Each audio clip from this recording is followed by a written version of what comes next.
So now this becomes the basis of the global banking system. All right, so let me show you how. All right, so what happens is this. You have these banks. In America, in the world, they're private banks. They're run by private people who put all their money in the banks, okay? You have the US government. You have the government. Okay. The US government does not have any money. The US government wants to borrow money. The question then is like, how do you borrow money? If you borrow money from these banks individually, that's too hard, okay? So what happens is this. What happens is, in 1913, the banks got together and created something called the Federal Reserve. All right? Federal Reserve, it's not hard. It's just a cartel of private banks in America. Okay, do you understand? Now the US government can just work with the Federal Reserve and borrow money directly from the Federal Reserve, which represents all the banks in America. Okay? So how does the US government borrow money from the Federal Reserve? It issues bonds, that's called US Treasuries.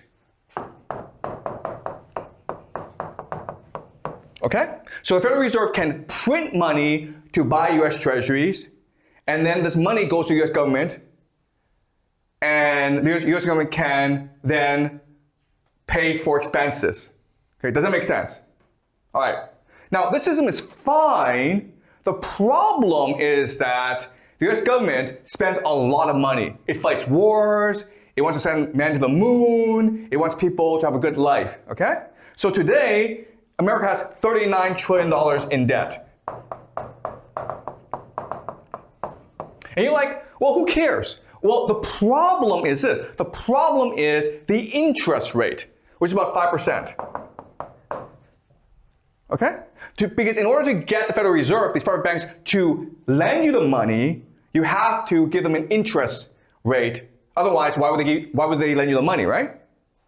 Okay, so in other words, 5% means that the US government has to pay the Federal Reserve about $2 trillion a year. Where's it going to get $2 trillion a year? It has to borrow more money from the Federal Reserve. All right, so this system is really, really unstable. So now your problem is like, how do I solve this problem? You solve this problem by getting more people to buy US Treasuries. Okay, does that make sense? All right, so you can get governments to buy US Treasuries, including the Chinese government, the Japanese government, the UK government, okay? And that's what's been happening. The problem is they only have a certain amount of money they can borrow. So how do you get rid of this problem? You get rid of this problem by getting more people to buy US Treasuries. And who are these people? Everyone in the world. You, me, everyone in the world. Okay? This is what we call retail. So previously, it was only institutions that want to buy US Treasuries. And what the strategy now is to get everyone to buy US Treasuries. How? You create a new financial mechanism called stablecoins. Okay, stablecoins.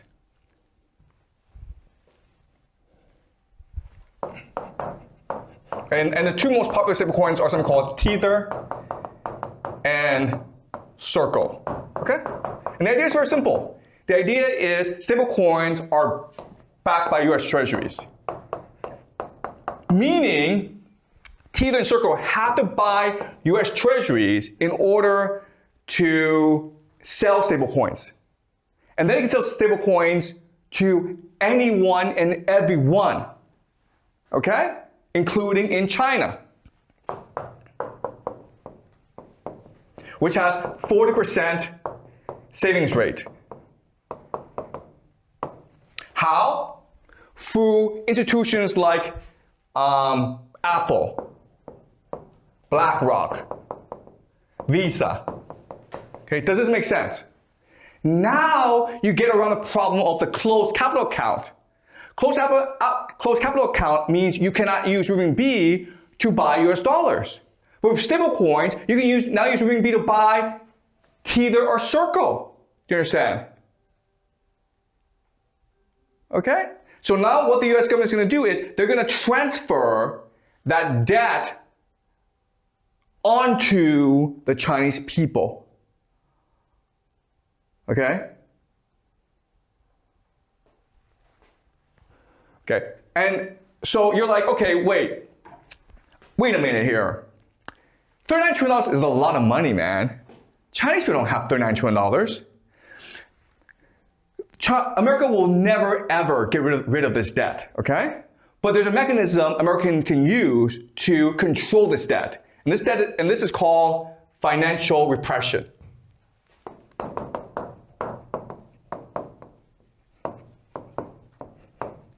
How does this work? Very simple. Okay, so US Treasuries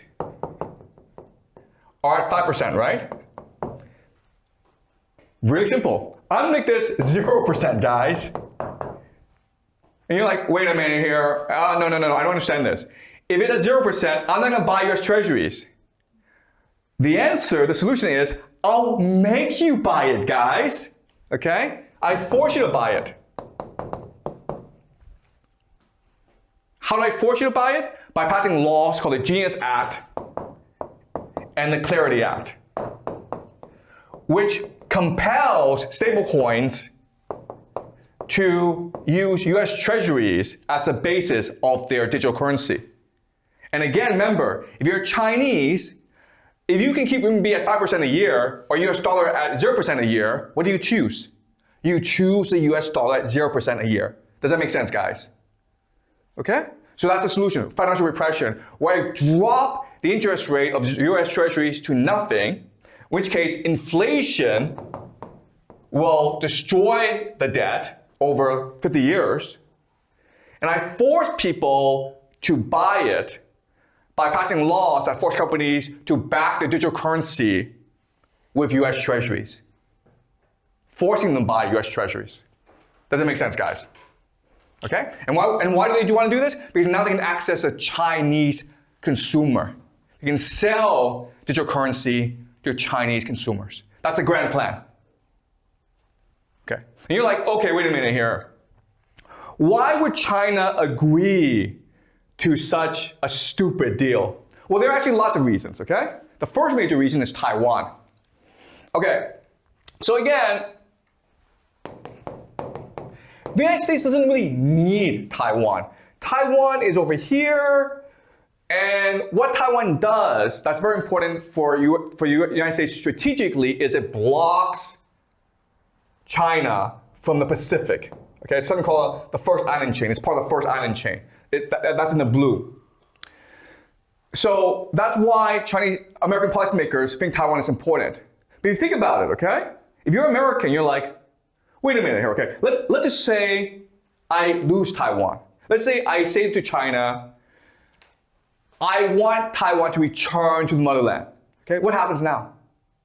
Well, now you create a problem because Taiwan now can block this area. Okay? It can separate Southeast Asia into two parts. South Korea and Japan on one part, the Philippines, Southeast Asia, Singapore, another part. Okay, do you guys see this map? You can now divide Southeast Asia into two. This is important. Why? Because guess what? Japan, South Korea gets most of their energy through the Strait of Malacca. You basically block off South Korea and Japan from a lot of the global economy. In which case, there is absolutely no way in hell South Korea and Japan agree to let Taiwan return to China. Does it make sense? So by the United States saying, hey, I want China and Taiwan to marry again, what you've done is you've now transferred the Taiwan problem from the United States, to South Korea and Japan. You understand? That's why strategically it makes perfect sense for Trump to say Taiwan belongs to China. Okay? Okay, so Taiwan issue problem is solved. Now, there's another issue in that China, as we discussed, is very dependent on energy and food from South America, okay? So you can see, this is South America. And you can see all these projects in the yellow that China is building, okay? So the pink is something that's already built or under construction. The yellow are planned. These are huge projects, okay? So what America has done is basically taken over Venezuela, okay? And Trump announced this, like I think 2 days ago. We're gonna make Venezuela the 51st state. Well, why would he want to do that? Because now he blocks China from South America. And if you look at this map, this tells you energy supply, okay? So there's this war in the Middle East, which means that the Middle East you can forget about. So China now can get energy from Russia or the Western Hemisphere. China doesn't want to depend entirely on Russia. China will buy more Russian oil, but it does not want to become entirely dependent on Russia. Also, Russia cannot actually meet all of China's energy needs, okay? So now China is forced to negotiate with the United States to have access to the Western Hemisphere. Does China care? The answer is no. China only cares about stability and price, stability and cost. I want to get things at a fair price, and I want this to be a stable and predictable relationship. If I'm China, I would prefer if America control the entire Western Hemisphere, because now I can just negotiate with one government as opposed to like all these other governments, many of whom are corrupt. Does that make sense, guys? So would China agree to this? Absolutely. China has absolutely no problem with America controlling the Western Hemisphere if it means stability and cost are controlled. Okay? Does it make sense to you guys? Okay, yeah? But does China holds attitude like about America controlling Venezuela because like using morals, like they said they conquer. No. But will they do this? China doesn't care. Guys, don't talk about sovereignty, rights, morality in this class, okay? It's all game theory. I don't care about these things. Game theory is people are going to behave in their best interests. It's that simple. Okay? No morality, no human rights, no sovereignty. All right? Okay. So China doesn't care who controls Venezuela as long as it's a stable place where China can get cheap oil. Okay, does that make sense? Okay. All right. The last thing is AI.